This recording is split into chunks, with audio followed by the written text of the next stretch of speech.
Earth is being invaded by aliens. Humans are no match to them. After no solution is found, humans start hiring monsters and army to fight against them. Will monsters help humans to save planet Earth? Or if so, what will be the consequences? Let's figure it out. Hi, welcome to Explanation Pro. Today, we will recap an animated action movie, Monster vs. Aliens. Spoiler alert, watch out and take care. In the United States outpost, Antarctica, two scientists receive information that a UFO is heading to Earth. However, Jerry, one of the scientists, says that UFOs don't exist. Still, upon seeing the massive energy, he starts to panic as no one ever tells them what to do. When they calculate its impact point, they locate Modesto, California. So they immediately inform their superiors and alert code Nimoy. In Modesto, California, Susan Murphy is sleeping. Her friends arrive at her room and wake her up, telling her to turn on the television. When she opens the television, he sees the famous news weatherman, Derek Deedle, whom she will marry. He announces his love for her on national television while Susan joyfully watches with her friends. On their wedding day, while preparing 30 minutes before, Susan and Derek meet outside the church and discuss the new chapter in their life. However, Derek tells her he's canceling their plans for their Paris honeymoon because of an audition for a TV broadcasting job in Fresno. At first, she's sad about it. However, when she hears about the call, she immediately tells him she's proud of him and is okay going anywhere as long as they're together. Then, Derek leaves and tells Susan he'll wait for her at the altar. After that, Susan notices something falling from the sky and heads her way, so she immediately runs. Unfortunately, the meteorite crashes onto her. Moments after, Susan's mother is outside looking for her. When she appears, she tells her that she got hit by a meteoroid, and her mother says that every bride feels that way during their wedding. Though she seems unharmed at first, during the ceremony, the energy causes Susan's hair to turn white and her whole body green. She then grows into a 49 feet and 11 inches giant, causing everyone in the church to get scared of her and run their way out of the church. Later, the church starts to collapse as she starts to grow. At the same time, a United States military detachment arrives to investigate the meteorite. But they attack Susan, sedating her with a giant syringe full of tranquilizers and capturing her. Later, Susan wakes up due to an alarm, and she thinks it's Derek's alarm, so she tells him to turn it off because they're on their honeymoon. However, she notices she's in a different room, wearing other clothes. So she starts to wonder what's going on. She immediately asks for help several times but gets transported to a larger space where she notices a cockroach. She gets terrified of it and tries to kill it, but she's shocked to hear the cockroach speak, causing her to fall. A jelly-like creature sticks to her palm, and another beast appears on her face, causing her to freak out. The monsters then talk about her and ask her name, to which she says, Susan. But the monsters ask her what her monster's name is, and they tell her that it's not scary. Then, they go ahead to have their meal. She then stands up, thinking she had a mental breakdown during her wedding and is at a hospital having hallucinations. When she steps back, she sees a giant butterfly, making her more scared, and she screams. Because of that, General W.R. Munger, the army officer in charge of the facility, appears and orders her inmates to go to their respective cells. She's relieved to see an actual human being finally. Then Munger introduces himself and tells her to follow him for her orientation. During their tour, he tells her that it's a top-secret government facility housed with monsters who have been there since the 1950s. He says that the public needs help to handle the truth about monsters and should focus on more important things like paying taxes. Hence, the government convinced the world that monsters were myths and legends and locked them away in that facility. Susan is renamed Ginormica by the government, and Munger tells her that she's forbidden to contact her friends or family. They will never know that she's there. Then, he locks her up in her cell. Meanwhile, on a mysterious spaceship, a squid-like extraterrestrial creature named Galaxar is alerted by his computer that quantonium, a powerful substance, is being traced somewhere on Earth. Upon hearing this, he becomes enraged and sends one of his robotic probes to Earth to extract the quantonium with extreme prejudice, taking every piece of it. On Earth, two people are in their car having an intimate time when the probe passes through them. The boy wants to get out of there, but the girl heads to where it landed to check it out. The following day, the news about the probe's landing reaches the news saying that no one knows what it is or from where it came. The President of the United States, Hathaway, arrives, attempting to make first contact through peaceful communication. Unfortunately, after a botched attempt, it destroys everything in sight, resisting all conventional military force used against it. The President immediately calls for a secret emergency meeting to discuss wiping out the alien. Still, nobody in the forum can devise any visible solution, as their regular weapons don't affect the alien. At that exact moment, Munger arrives and tells the President that nuclear won't work, so he convinces him that their only chance is the monster locked in the facility. He convinces him to grant the monsters their freedom if they can stop the probe. Later, he begins introducing each of the creatures. The creatures include Dr. Cockroach, Bob, Insectosaurus, and the missing Link. Then, he mentions Jinor Mika, and the president admires his idea. However, after Munger introduces them, one of the men says that they already have problems with the aliens and don't need a monster problem too. But when Munger asks him for a better idea, he has nothing to say. So the president permits him to free the monsters and team up to combat the alien. On the other hand, while the monsters are playing cards in the facility, Dr. Cockroach is trying to get Jinor Mika back to her former size through experiments. Soon after, Munger arrives to explain the situation to them. He tells them that he'll free them if they defeat the alien. When they agree, Munger releases them to the location. On their way, the monsters then start to imagine their future life when they get freedom. In San Francisco, the authorities are evacuating the civilians. When the monsters arrive, they see the probe.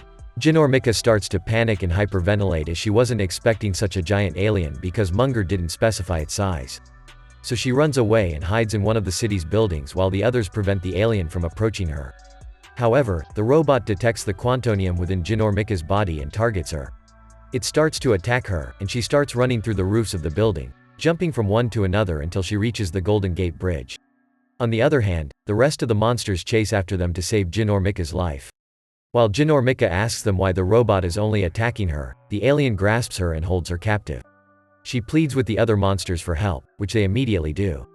Dr. Cockroach enters inside the alien and begins cutting some of its wirings. At the same time, Bob gets stuck to the robotic's foot, and Link helps Bob while he gets commanded to eat the rails diving the roads to help the people evacuate.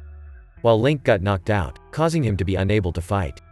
Then, Insectosaurus arrives, and the four of them work together to destroy the alien by using parts of the bridge itself. Galaxar, watching from across the galaxy, gets mad about the retrieval failure. He commands to deploy another probe, but his computer tells him that a probe can't retrieve the quantonium because Susan is now too strong. So he decides to set a course for Earth to obtain the quantonium himself. On the other hand, Munger releases the monsters as he promised. On the ship, they talk about how they defeated the probe and how strong Jinor Mika is. Then, Jinor Mika starts talking about Derek, to which the monsters got interested in meeting him.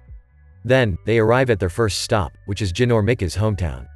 When they all depart the ship, Jinor Mika warns them that people aren't used to seeing creatures like them, so she asks them to be calm and follow her lead. Jinor Mika returns to her family, which delights her parents. Then, she introduces her new friends to her parents and requests to look after them while she meets Derek. However, her companions alienate themselves from Jinor Mika's family due to their inexperience with the real world.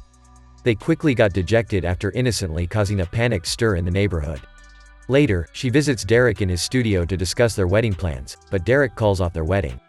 He tells her he can't marry someone who will overshadow him and his career, as they're no longer compatible. Later she returns home feeling frustrated with people's opinions of them despite fighting for the people. After that, she finally realizes that her life is even better as a monster, and she promises the other monsters never to underestimate herself again. Suddenly, Jinor Mika is pulled into Galaxar's ship by a tractor beam. Insectosaurus tries to save her, but Galaxar attacks him with his cannons, which knocks him out. After some time, Jinor Mika wakes up and sees multiple robots around her. She also notices that her clothes are changed. Suddenly, Galaxar puts her in one of his prison cells. He begins boasting about how he owns the quantonium that has made her so large and powerful. Then, he tries to take her to an extraction chamber to remove it from her. Upon learning that Galaxar is responsible for the alien they encountered, she furiously breaks free from her prison cell and chases down Galaxar. She's so powerful that everything Galaxar is doing doesn't affect her. Unfortunately, she gets trapped by a machine that extracts the quantonium from her body, shrinking her back to her original size, but her hair is still white. Galaxar then uses the extracted quantonium to create clones of himself to launch a full-scale invasion of Earth. Back on Earth, the news rapidly spreads throughout the United States. Galaxar warns everyone on the planter that he'll kill everyone within 24 hours and conduct experiments on those who survive. Later, Insectosaurs got trapped in a cocoon due to Galaxar's attack. While watching all this, the monsters make a pact to defeat Galaxar at any cost. Munger manages to get Bob, Link, and Dr. Cockroach on board the ship, where they rescue Jinor Mika and save the rest of the world. Munger boards the plane to distract Galaxar so the monster can enter his ship. However, Galaxar attacks the plane, destroying it in under a minute. But the monsters make their way to the central power core, where Dr. Cockroach notices that all the robots are identical. While Galaxar is ordering its robots to kill Jin Ormika, the monsters stop him, making him believe them to be his robots. Galaxar falls into their trap and hands his gun to them, so the monsters shoot him, causing him to get knocked out. Then, they plan to destroy everything in his ship, including him. Unfortunately, he informs all his aliens about the monsters and orders them to hunt them down. The monsters flee, and they luckily make it to the ship's security, where the central power core of the ship is. Dr. Cockroach immediately solves the compute code by leaping on the dancing disco panel. However, he accidentally slips into it, causing the ship to self-destruct to avoid the invasion. Galaxar notices this and orders his escape pod to collect all of the quantonium, so he can run away before his spaceship explodes. Everybody on the ship starts running, and the monsters think that the aliens are running scared. Still, they're trying to escape before the doors close. Link throws an alien off his hoving scooter, hops on, and goes fast, grabbing his friends, but the hovering scooter gets weighted down because all the monsters on the scooter. At the last moment, all three monsters got trapped within the ship as the blast doors close. So they force Jin Ormika to leave, but she refuses as she has already decided to save her friends. At that moment, the gravity vehicle catches her sight. She then uses it to approach Galaxar and tells him to save his friends.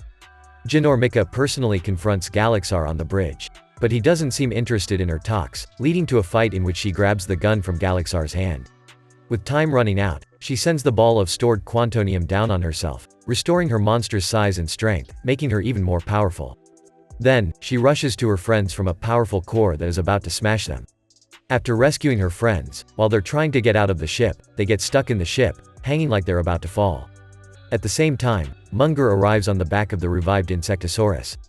It had sealed his body in a cocoon and transformed him into a giant butterfly. The ship then self-destructs, killing Galaxar and his army. Returning to Modesto, Jin Ormika, Bob, Dr. Cockroach, Link, and Insectosaurus receive a hero's welcome where everybody praises them.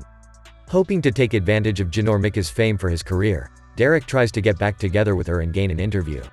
Still, she rejects and forces him to endure the humiliation of being thrown into the air and caught, swallowed, and spit out by Bob on camera. At the same time, Munger informs them that a monstrous snail named Escargantua is slowly making its way to Paris after falling into a nuclear reactor. As a result, the heroes take off to confront the new menace. Later, the president promoted Munger to the president's senior security staff. However, his attempt to celebrate with coffee ended with him pushing the wrong button. As a result, the country's nuclear launch